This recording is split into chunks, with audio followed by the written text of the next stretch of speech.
sermon today is We Are Surrounded.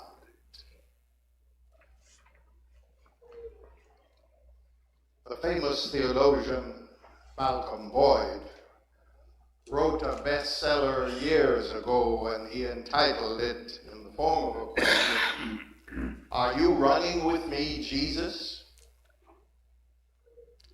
Malcolm Boyd had at least two things in mind when he wrote that book.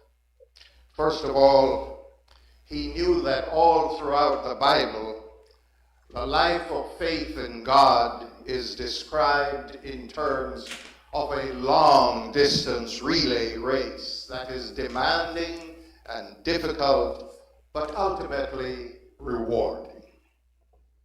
Secondly, when Boyd was asking in the title of that book, "Are you running with me, Jesus?" he was implying that loneliness can be a heartbreaker. He was saying, if I'm in this long-distance race in life, all by myself and on my own, I probably won't make it. And secondly, he said, I need companionship and the clear evidence that somebody really cares for me and understands my fears and my frustrations. I need to know that the things that I face are understood by somebody else close who has my interest at heart, and they want me to succeed despite all the difficulties that I face. Remember how the Bible right from the beginning says in Genesis, it is not good that one should be alone. And the writer to the Hebrews reviewed the life and legacy of the heroes and heroines of the faith in chapter 11 of the book. And he knew well the deep spiritual and psychological need for companionship on the journey. And he had concern for the well-being of all of us as we too run on this hazardous terrain called this world in which we live. So he's saying, as Christians, you don't need to rely solely on the love and support of present companions, friends, and family, as important as that is. For at best, they really can't fully understand what you're up against as you run your own race in this world. So the writer to the Hebrews was drawing on the imagery from the Greek Olympic Games in the ancient stadium in Athens, with the rising circle of rows of seats all around the athletes as they were running their races.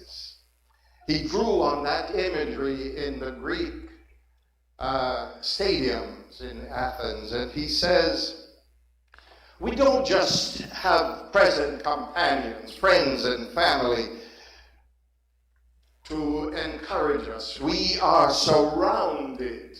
That's an interesting word. He says literally we are surrounded, we are encircled, we are enveloped by a host of people of the faith who are witnesses, who are spectators, bearing witness to God's faithfulness and love for us, the Abrams and Sarahs, the Moses and Miriam, the Davids and Saul, the prophets and the priests, Jesus and Mary and the apostles. We are surrounded by them, whether we are aware of it or not.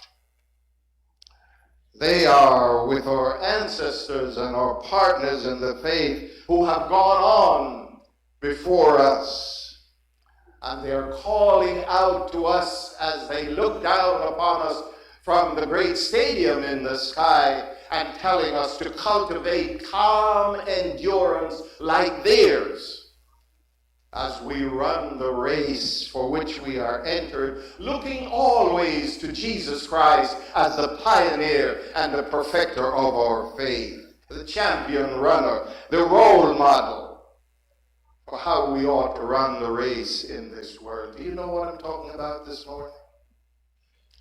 You might ask, how on earth can we believe that people who are dead and gone are surrounding us as witnesses? That's the word he uses. The writer to the Hebrews says emphatically, they are not dead and gone. I don't know about you, but I have a lively sense of the presence of my parents with me all along my own journey, as I wear my father's shoes today, for example, and from time to time wear my mother's ring. And the writer to the Hebrews says, like it or not, they are eyewitnesses, they are spectators, standing on tiptoe in the grandstand of glory, the heavenly stadium, and they are looking down on us on the racetrack in life. Now that they have passed the baton of faith to us, they have run the race and they have won the prize. And they are watching to see how well we are running. And the writer to the Hebrews takes it for granted that we are aware that we are under the scrutiny and the presence of the supreme spectator, God Almighty, who like a loving parent joins forces with the saints above. Those parents, partners, teachers, and preachers who have gone on before us, challenging us to live up to the highest standards of excellence and faithfulness in all that we do. They are spectators, and God Almighty is the chief among them, watching out to see how well we are doing. But as we remember the names of those whom we called out and rung the bell this morning, the writer to the Hebrews is saying, yes, we are surrounded by a host of witnesses, but they are not just passive spectators, they are active cheerleaders. Yes, they are watching to see how well we are running, but more important, they are watching out to see and praying for us, that we will know that since they made it, they are also behind us, cheering us on. And they are saying to us, because they made it, we too can make it. Even though the challenges might be many, they are cheering us on, and they are saying to us from their stadium in the sky, endurance is possible. The road may be rough, especially these days. You know what I'm talking about.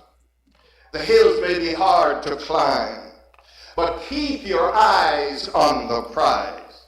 Jesus, who started you on the race, will be there at the end of the race to award you the crown of glory.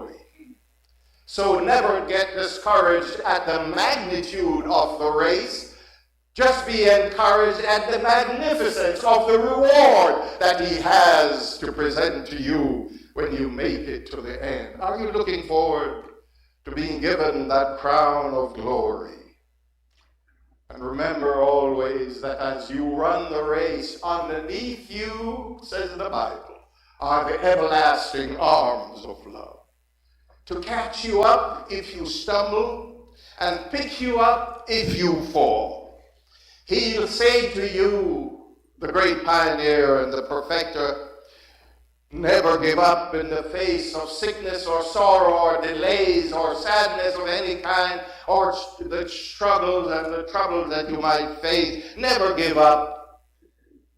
The race is not for the swift or the battle for the strong, but for those who endure to the end. Have you read Ecclesiastes 9 lately? He's saying to us with the psalmist of old, the angel of the Lord encamps around those who put their trust in God as a pioneer who will be there for you when you need him. The angel of the Lord encamps around those who who put their trust in God and will deliver them. That is the promise, says the psalmist. So with the other psalmist, David, you can say, yea, though I walk through the valley of the shadow of death, I will fear no evil, for thou art with me. Thy rod and thy staff, they will comfort me. My friends, let me say this as I end this morning. Remember, only those who see the invisible can do and accomplish the impossible. That is what the faith is all about. That is what the writer to the Hebrews is saying to us this morning.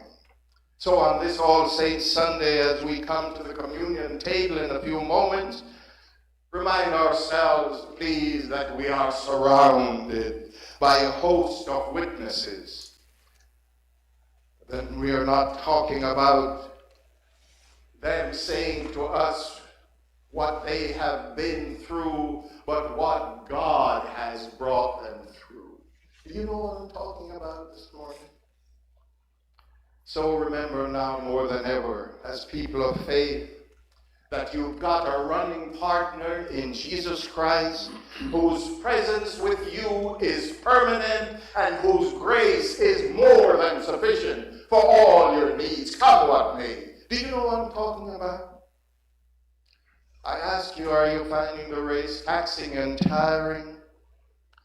The saints above who are in the great stadium in glory are cheering you on and saying, yes, you can. Yes, you can make it. Don't get discouraged at the difficulties and challenges and the heartbreaks of aging and the pain and discomfort that you face.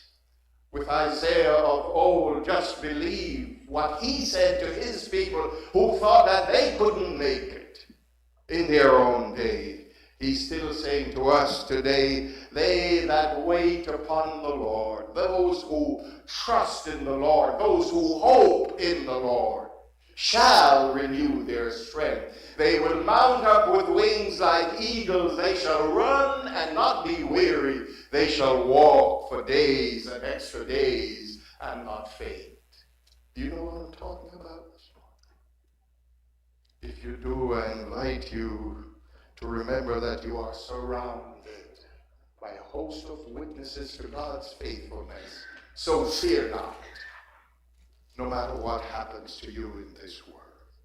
Let us stand and sing the great hymn of commitment for all the saints who from their